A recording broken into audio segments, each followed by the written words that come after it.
Before I start this video, I just want to say that talking about perfect drafts is really easy, but we don't know everything that the coaches know. So it's really hard to say if a player can play this champion properly, if he's comfortable with this matchup, if he's feeling alright that day. Sometimes players feel off, that just how people work. So I'm not trying to criticize the choices from the coaches. I'm just trying to analyze the draft as if everyone could play their champions perfectly. And I think that has some value, not as much as playing around the players, but I think if you're able to understand a perfect draft, it's much easier to work around your player's strengths.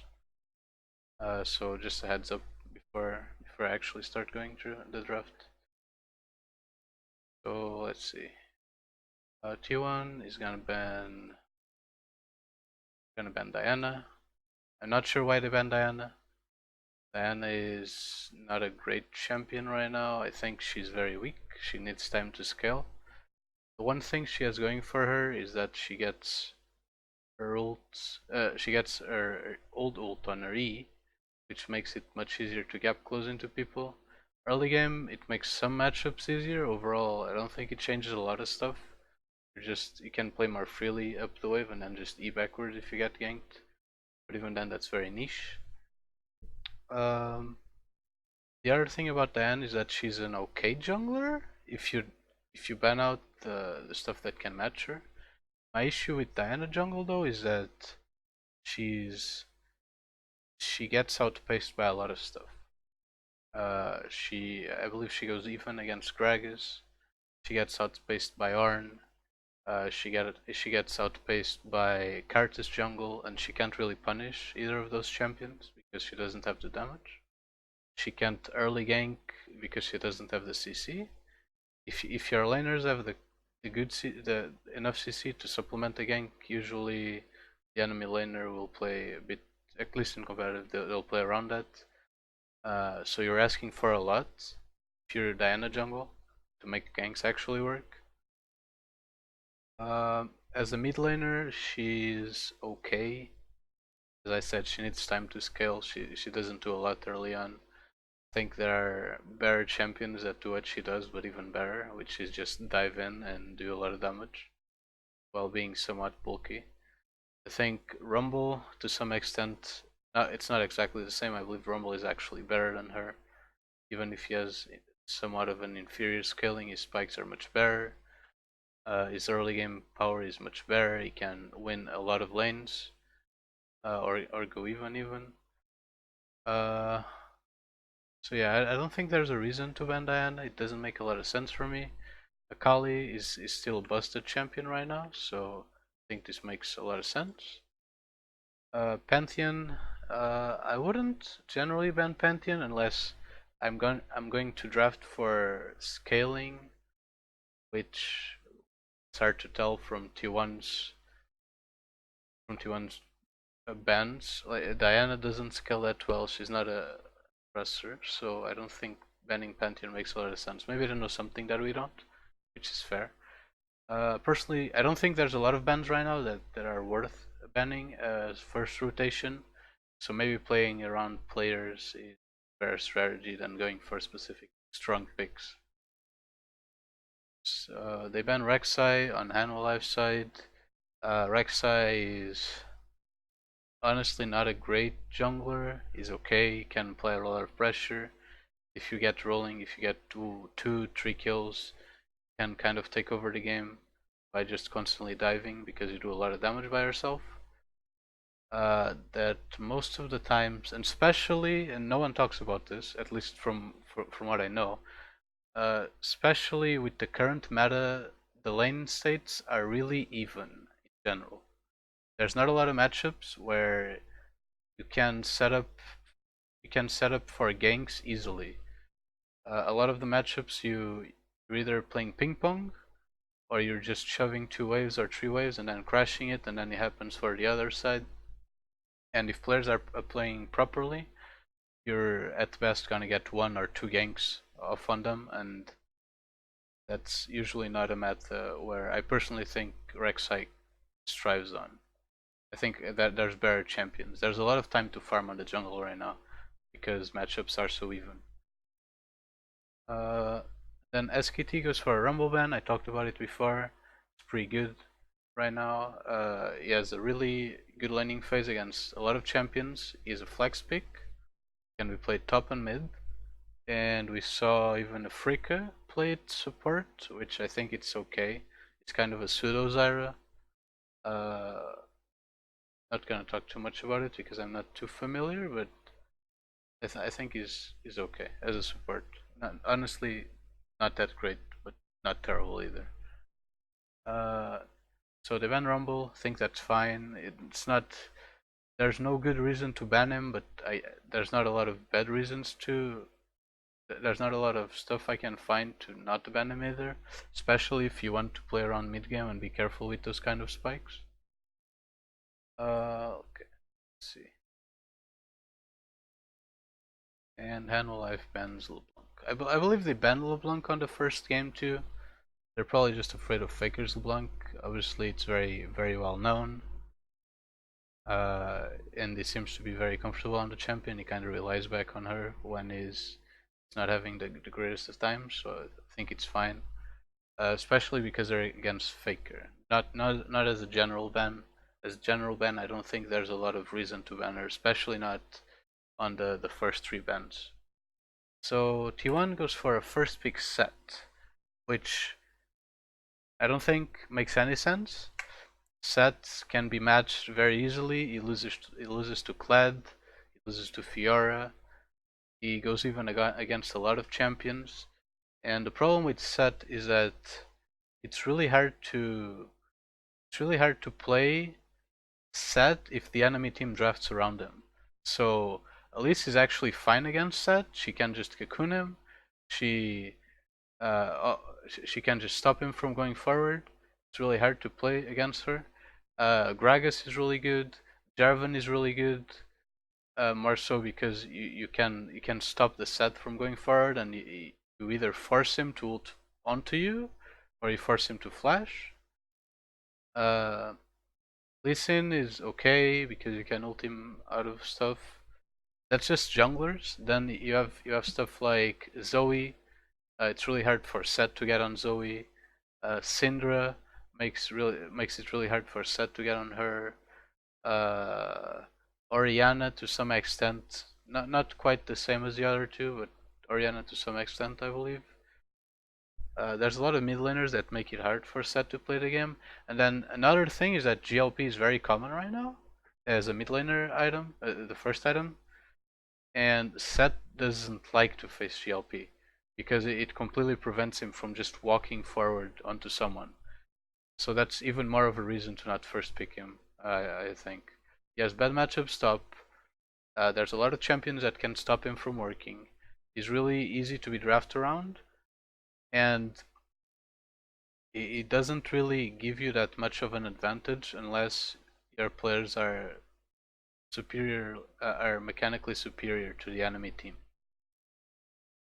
So Unalive goes for Elise. Elise is not a great pick. I don't think she's great.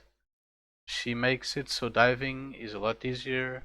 She can apply a lot of early pressure in lane states, but as I said before, lane states right now are very even, and you can't gank a lot unless it's a really favorable matchup, in my opinion. Especially if we're talking about two players that are of even skill. Now, if we're talking about players that aren't of even skill, then the game changes a little bit. But overall, I don't think Elise is a great pick here. Aphelios, completely busted champion, is very good. No reason to pick him. Probably best ADC right now. He's very versatile. He can do CC. He has a good laning phase. At worst, he goes even, which is never bad.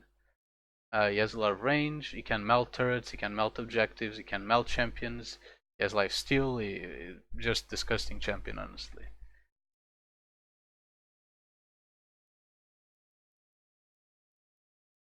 So SKT goes for Gragas and MF.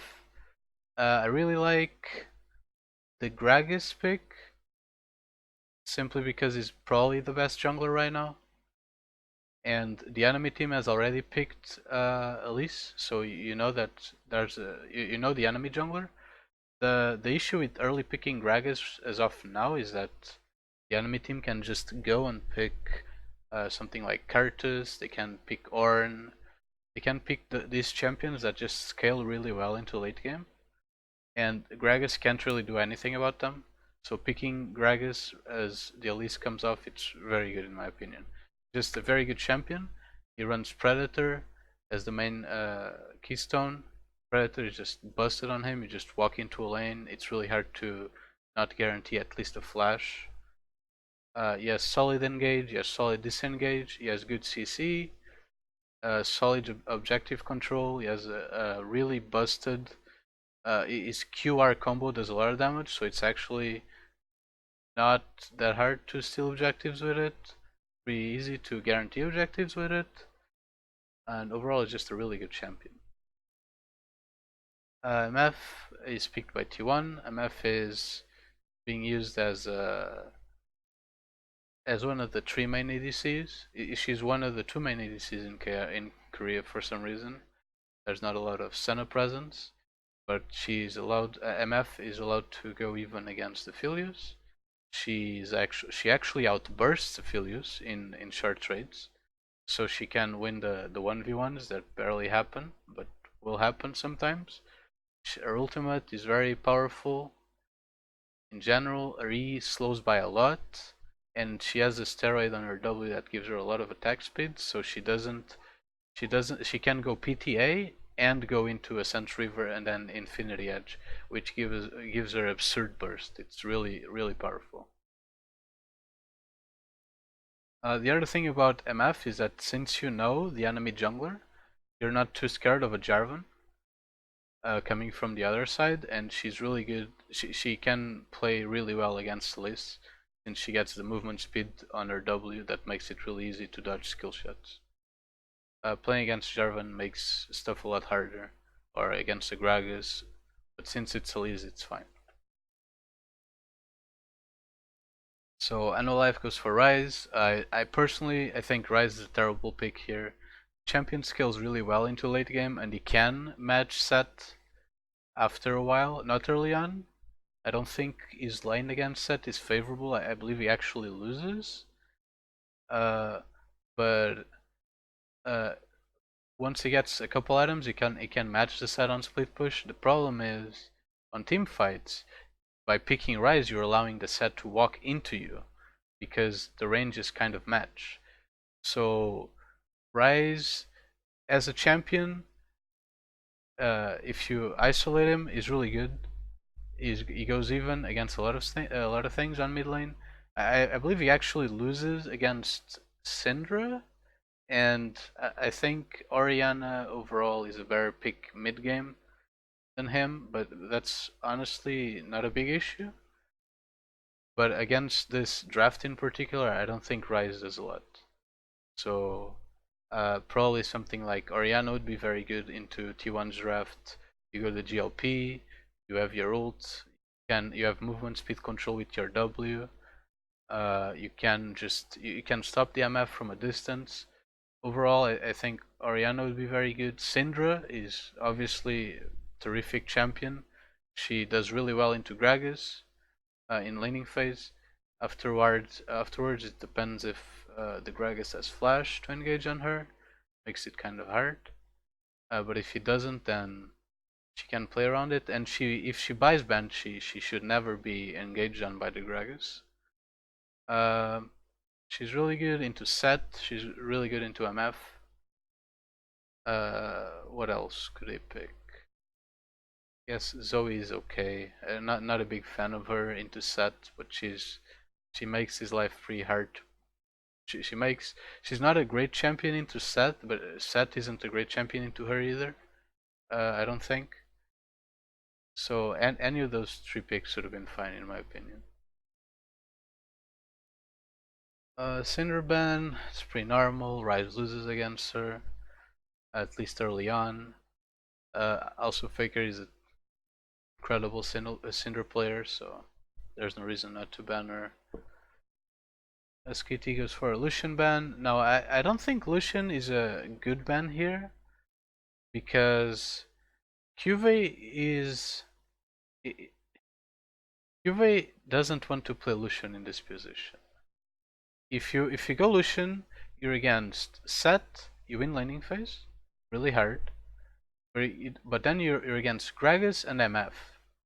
And against those two champions, you get outranged and you get outbursted. So it's really hard to play Lucian into them unless you get really ahead. And the other issue with Lucian is that you have no frontline on this team.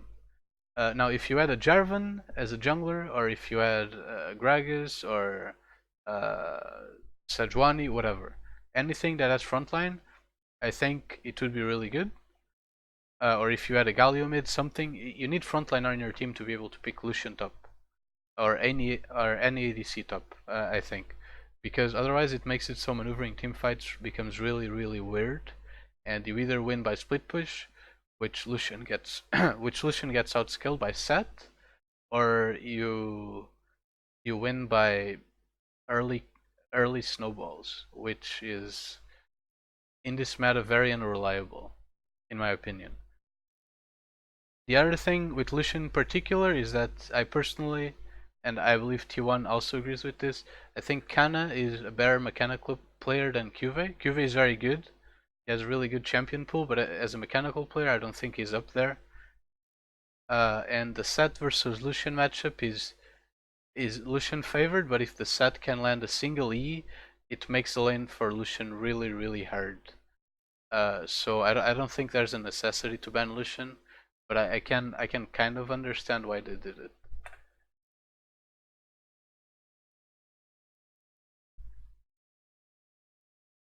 Okay, Annual Life goes for the Yasuo. That's an interesting ban. I hadn't really considered it, but I think Yasuo is really good to Annual Life's team. Mainly because it gives access to the backline really easily, and it creates a lot of chaos that lets Set get into a position to ult or get into the team fight a lot easier than if Yasuo wasn't present. The Gragas can just ult, the Yasuo is gonna follow up, and then even if the Yasuo dies, it makes it so everyone is clumped up to play around him,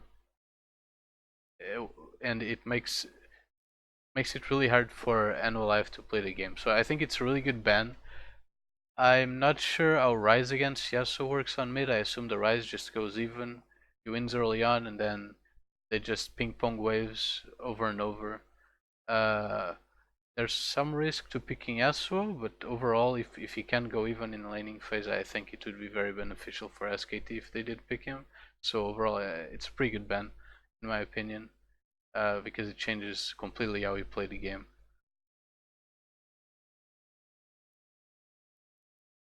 Let's see.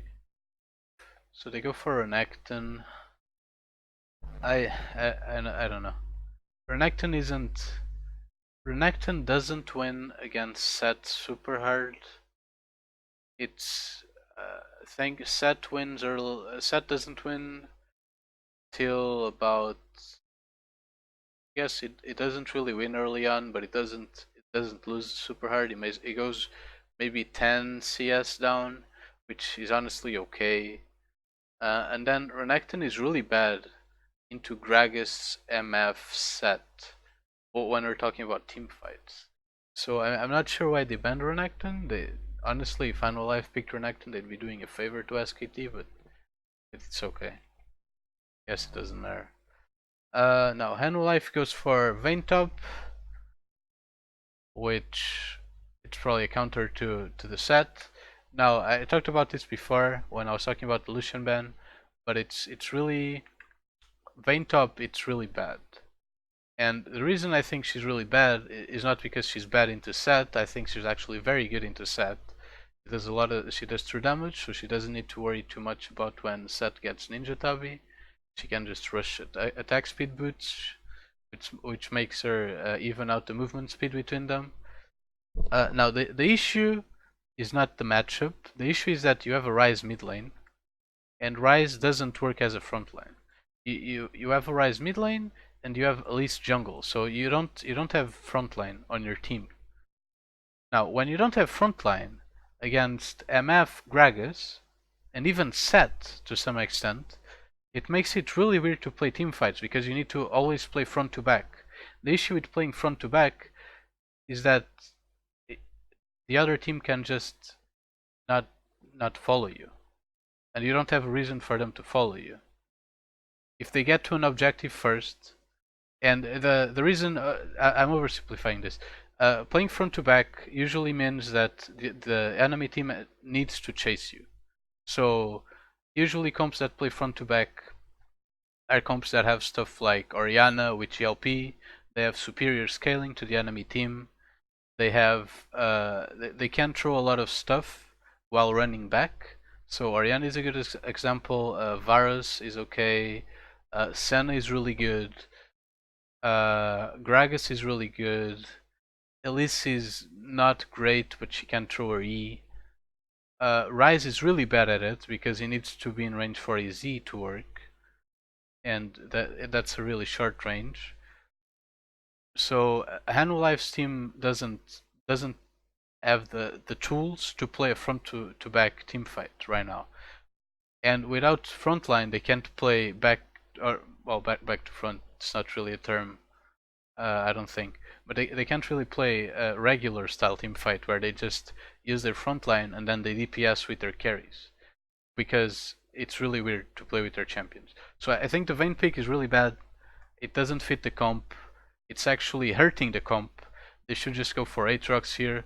Aatrox is not a great champion. He's not a bad champion. He goes even against Set, and he works as a frontline. There's probably better champion like Arn is really good in this situation.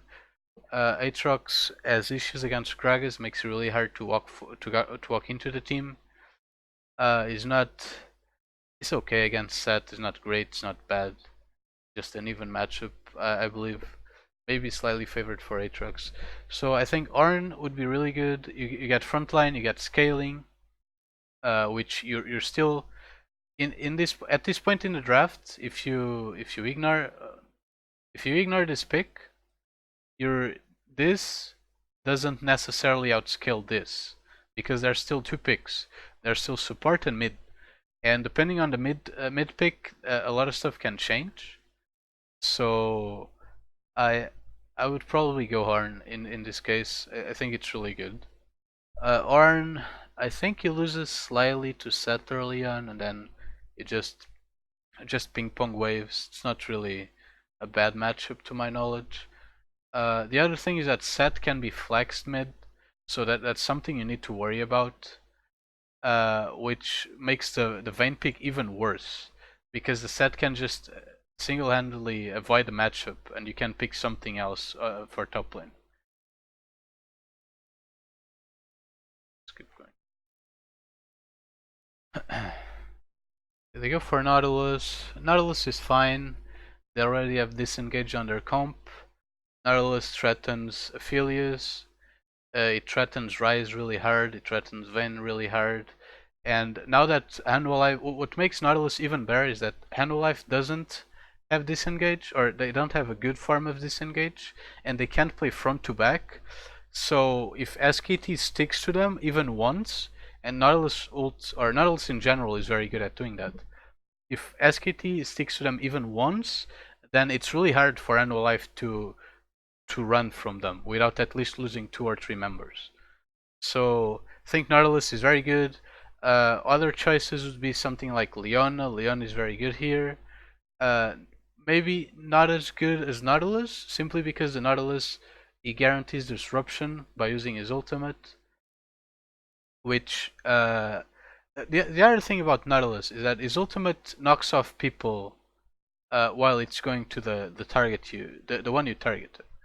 And all these champions, Aphelios, Vayne, Ryze, not so much Aphelios, but mainly the Ryze and the Vayne, they want to be more or less at the same distance.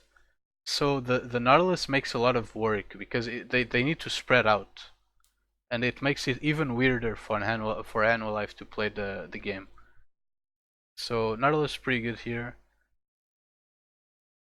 And now they I believe they picked a mid laner. They go for Tristana. Okay. So did they pick Tristana? Okay, no, they go for Cassiopeia. So Cassiopeia. Cassiopeia is generally a good matchup into Rise.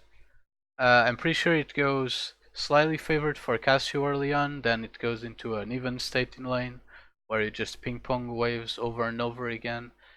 Personally, I think Cassio as an isolated champion has a superior scaling to Rise, but it really depends on the team composition. If she actually scales better in the game, I'm not familiar enough with her to know in this game in specific. But Cassio is really good into Vayne and into Rise when it comes to team fights, because Vayne is a character. Vayne is a character. She's forced to look at you, and this works for every AD carry, but Vayne specifically because her auto attacks range are more or less the same as Cassiopeia's W and ult range. So she, since she relies on auto attacks, she's forced to look at you, and that makes it even weirder. And I keep repeating this, but it's really important. It makes it really weird for Cuvee to play Vayne in this situation. And Rise is the same thing. All these spells, when cast, they turn his character model to face you. So it makes it so ulting him is really easy, and it also makes it so his Cassiopeia's W is really strong against him, because I believe Cassiopeia's W actually stops his ultimate because you're grounded. So it's just a really good pick in general. Maybe not so much for early game. It's I think Cassiopeia is kind of weird with this kind of champions, because I mean not all of them. Let me rephrase that. Okay, she's kind of weird with Set in specific. And why did I fuck up that circle so much? Okay, whatever. She's kind of weird with Set because he just wants to go forward and is really bad at kiting. And Cassiopeia, she's okay at going forward, but she's really, really good at kiting. Which I guess it's not very important against Hanwha Life composition because they just want to go back while doing damage. So Set is my main criticism of this team comp. It doesn't make a lot of sense. But since they have Gragas, and Nautilus, those champions kind of help Set getting into the team fight, which makes him a little more acceptable. Now, Life goes for Rakan. Rakan makes honestly, I'll just let him. Okay, so Rakan makes no sense because, as I said before, Life is the kind of team that wants to play front to back, and they had one last chance to get a frontliner. They could have picked here Leona. She's okay into Gragas. I don't think she's terrible into Set, just kind of weird, but she's really good. Leona would be very, very good against these three champions, especially Nautilus and MF, since Cassiopeia as cleanse, which Teddy could have gone for also, but it makes it really weird for MF to play. If there's only Leona on the other side. I think Rakan is, as a champion individually, is not very good. I think he's really good when you have Kaisa, not Kaisa, my apologies. I think he's really good when you have Zaya, because they just have that combination, and he can just go in and then come back and peel for her because of the absurd E range that he has with her. But you can't really do the same when you're playing with an Aphelios. Rise usually stays more or less at the same range, so you can kind of play around it that way. But I don't think Rakan is a good pick here. There's a lot of better champions. And the other thing is, not only could they get a frontline, so they could go for Leona, they could go for, what are other tank supports? Braum is okay. I'm not a big fan of Braum into these champions, but Braum would be better than Rakan in my opinion. He also synergizes really well with Aphelios. But yeah, I think Leona is a much better pick.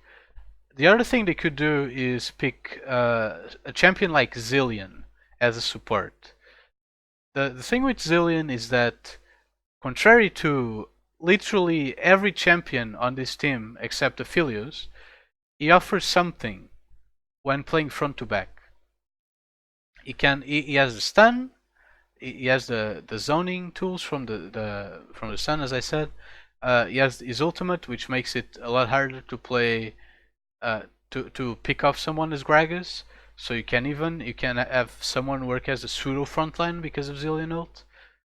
Uh, and he has a good matchup, honestly, into Nautilus. He's not a bad champion into Nautilus at all. Now his laning phase, it can be a little shaky. It depends on the support's mechanics, but I think Lehends last year he proved as a very good mechanical player. Mechanical player. He's never been mechanics has never been his big issue in my opinion. So I think Zillion is very good here. Zyra is okay. I don't think she's amazing because it's really easy for her to get picked off by Gragas, and she even like SKT doesn't need to chase the enemy team, which makes Zyra not great, but she should be okay.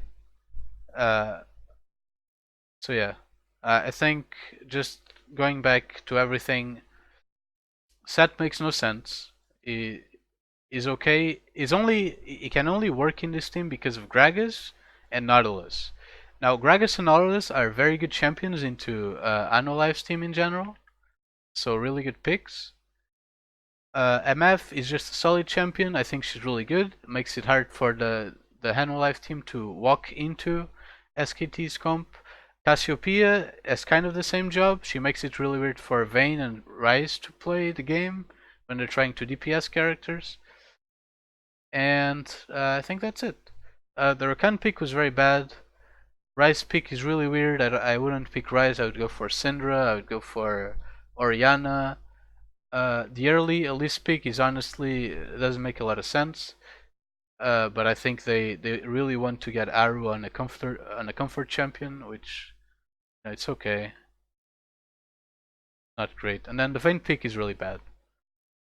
So that's my draft analysis for the second game of SKT T1 or T1 now, not SKT anymore, and Life Esports.